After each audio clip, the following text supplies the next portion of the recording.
bonjour. Aujourd'hui, nouvelle vidéo. Prémisse, ce micro est beaucoup trop loin, il faudrait penser finalement à le rapprocher. Bref. Donc, épisode numéro 14, je crois. Oui, c'est ça, 14. Sachant que j'ai tourné 13 hier, je suis vraiment en trou de balle.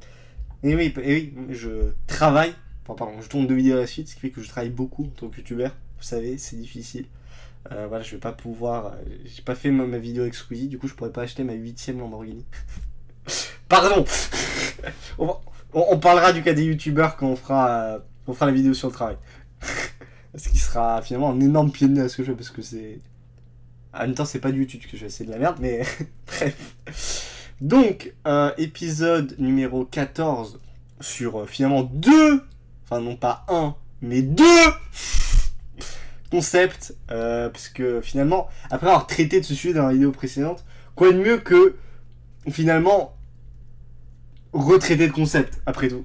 Est-ce que j'ai pas d'autres choses à foutre de ma vie? Non. Est-ce que finalement je ne me contredis pas? Si, totalement, mais les philosophes sont la contradiction elle-même. Donc après tout, c'est un peu normal. Vous en doutez bien. Bref. Donc, aujourd'hui, on va traiter de deux notions qui sont l'absolu, si je sors de la caméra, et du relatif. De toute façon, il n'y a rien qui s'affiche, puisqu'il n'y a toujours pas de montage. C'est totalement nul à chier. Bref. Voilà, petit disclaimer.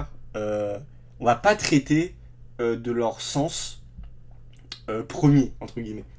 Parce que, voyez-vous, ces deux notions sont notamment connectées à l'idéalisme.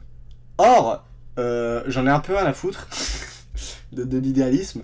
Et en fait, je suis un connard qui adore en fait changer les mots de leur sens. Parce que ça me convient pas. Moi, j'aime pas quand il y a un truc propre, que ce soit propre. Moi, j'aime bien changer, un peu le salir et le remodeler, si vous voulez. Finalement, c'est un peu ce que font tous les philosophes, après tout. Voilà. Mais ils s'accordent quand même sur certaines choses. Vous savez, on n'est pas finalement en guerre. Enfin, si, mais voilà, on s'entraîne un peu quand même. Faut pas déconner. Bon, même si ça reste complexe. C'est évident, parce que c'est la philosophie. Vous vous attendiez à quoi? Bref.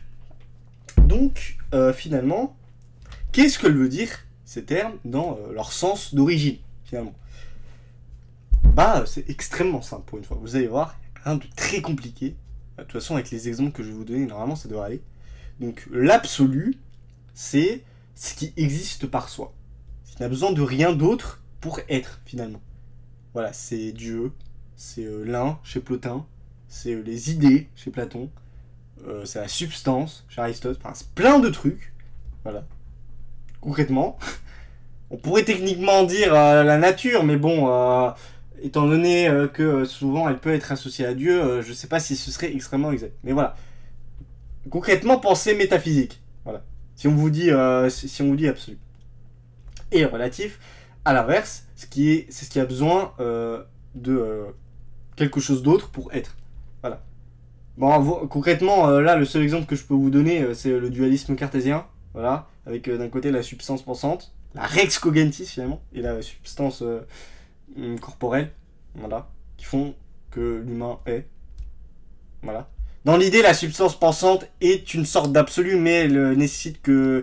Mais il y a toujours Dieu derrière, donc voilà. Donc, techniquement, on pourrait dire que la substance corporelle est relative. Et on pourrait. Voilà. C'est pas sûr. Voilà. Donc, au cas où... Voilà. Bref. Donc voilà, ça c'est leur sens de base, mais qu'on va pas du tout utiliser parce que, bah, on s'en fout, évidemment. Bien. Donc finalement, comment je vais les détourner, après tout? Bah c'est extrêmement simple. Normalement, vous utilisez tous ces termes, mais voilà, vous n'avez pas ces définitions-là en tête, généralement. Voilà. Normalement, quand vous utilisez le mot relatif, ça va être utilisé pour faire référence à des situations ou des états de fait. Par exemple, je sais pas, le fait de manger des pâtes, c'est relatif à l'homme. Par exemple. Là, c'est quelque chose qui lui est attaché, qui est presque naturel, on pourrait dire. ouais, voilà, qui est dans un peu la nature de l'homme, si vous voulez. Voilà. Relatif, ce serait pas une équivalence techniquement, mais ce serait voilà, ce serait ce qui s'approche de la nature, si vous voulez. Dans cette définition. Voilà.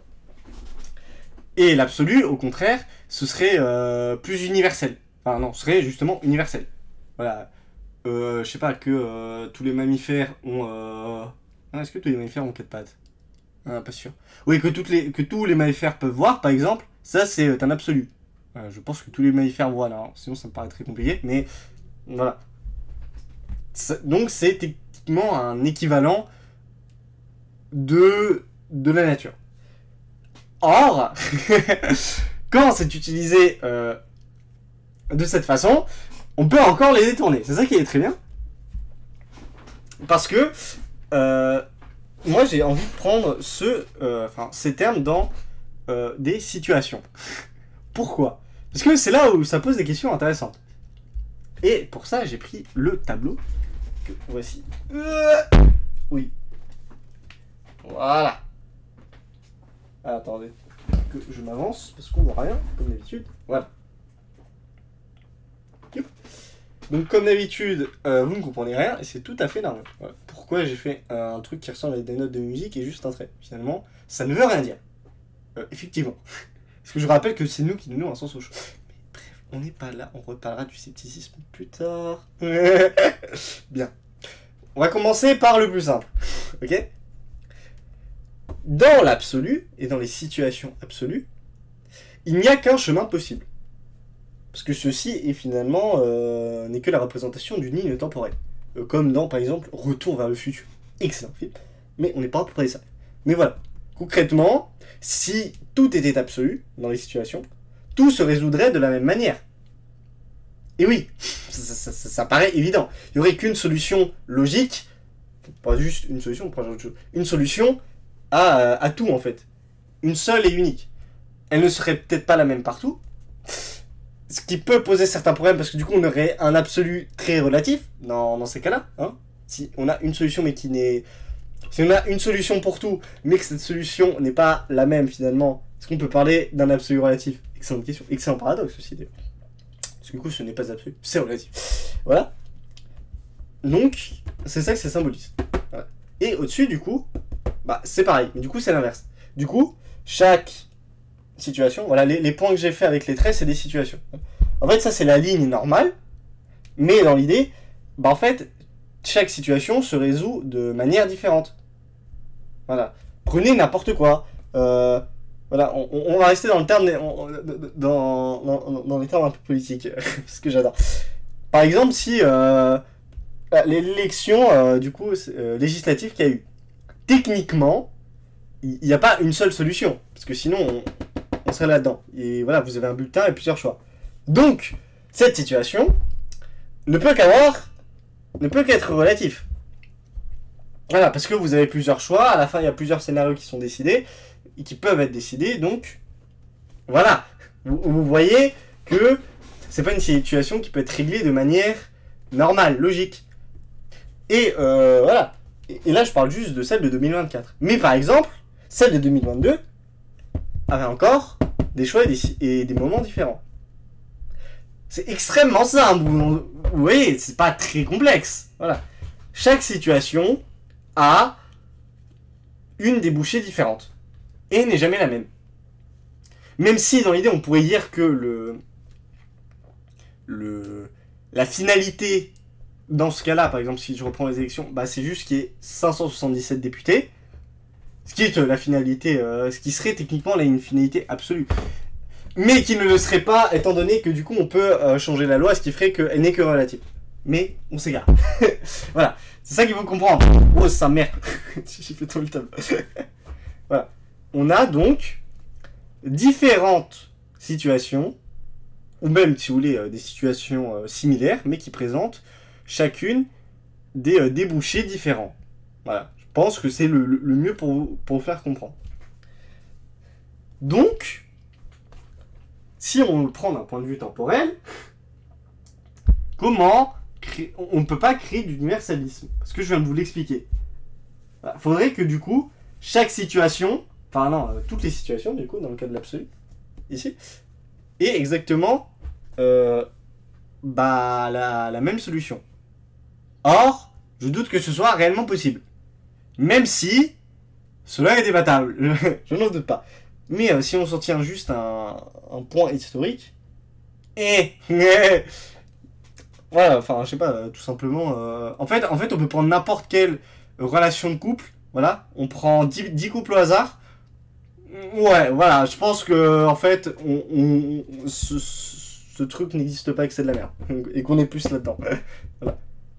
Parce qu'en fait, on peut quand même néanmoins avoir une certaine universalité. Hein. C'est pas. L'un n'empêche pas l'autre en fait. Les deux sont extrêmement liés parce que les deux peuvent avoir une certaine cohabitation, si vous voulez. Voilà, on peut avoir des relatifs absolus et des absolus relatifs. Mais bon, le problème, c'est qu'en fait, l'absolu, en fait, il n'est absolu que si tout est exactement pareil à chaque fois. Donc en fait, si je reprends le cas des élections, en fait, il faudrait que les mêmes personnes soient tout le temps élues, pareil. Et qu'en fait, le scénario ne change jamais. Et que les choses qui font ne changent pas non plus.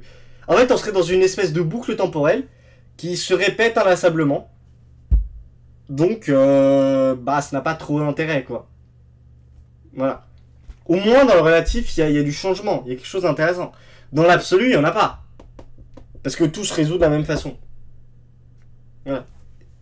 Ce qui peut vous inviter, du coup, à aller voir l'excellente prémisse 11, je crois, où je parle du changement et des...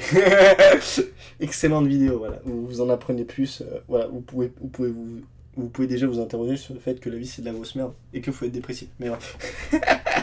Voilà. Donc, voilà, je pense que j'ai tout dit. Voilà. Hein, si on... Pas besoin de faire un grand résumé. Hein, voilà, vous avez tout. Voilà. On a deux notions qui cohabitent ensemble. Qui peut poser certains problèmes pour celle-là. Mais, voilà. Et une réponse beaucoup plus probable que l'autre. Bon, après, si vous voulez, vous pouvez être là-dedans. Mais bon, ça veut dire que vous êtes coincé depuis longtemps. Mais après, si vous voulez, si on prend l'éternel retour de Nietzsche, par exemple. Voilà, parce que concrètement, voilà, on est totalement dans ce cas-là. Parce que du coup, la réalité reboucle et on vit exactement les mêmes choses de la même façon. Voilà, ce qui est extrêmement triste, voilà, extrêmement dépressif surtout, mais voilà. Là, l'éternel retour de Nietzsche, par exemple, ce serait un truc qui... merde, comment... adouberait, non qui accepterait totalement et qui embrasserait totalement ce truc, voilà. Alors que, bon, si l'éternel retour n'existe pas, on serait totalement là-dedans. Par exemple. On peut aussi dire, par exemple, si on est dans un déterminisme, finalement, on est aussi uniquement dans l'absolu, parce qu'en fait, tout étant déterminé, finalement, toutes les choses n'ont qu'une seule et même voie. Voilà, vous n'avez pas le choix, finalement. Voilà, vous pouvez pas... Vous n'êtes pas là-dedans. Parce que là-dedans, techniquement, c'est un choix, parce que vous déviez. Or, dans le déterminisme, techniquement, tout est droit. Vous changez pas. Voilà. C'est ça qui est bien. C'est que vous voyez un peu... voilà, on aborde plein de choses, des temporels, tout ça. Donc en fait, vous voyez qu'avec ça, on va un peu loin quand même. C'est ça qui est intéressant. Voilà, on aborde du changement, enfin, voilà, on aborde la philosophie du changement, même si techniquement cette philosophie n'existe pas réellement et que c'est moi qui l'invente. Voilà, on intègre de la métaphysique, tout ça. Donc oui, vous voyez que c'est quand même assez complet pour un truc qui paraît absolument nul à chier au premier abord. C'est ça qui est bien. En fait, moi, c'est ce que j'aime de ces trucs, c'est que les petits concepts comme ça, on peut rapidement en fait en avoir plein d'idées finalement. Voilà, et finalement beaucoup les développer. Bon, ça restera quand même moindre par rapport à des domaines, mais néanmoins ça reste quand même, je trouve, intéressant. C'est pareil, par exemple, la philosophie des courses. Voilà, c'est quelque chose.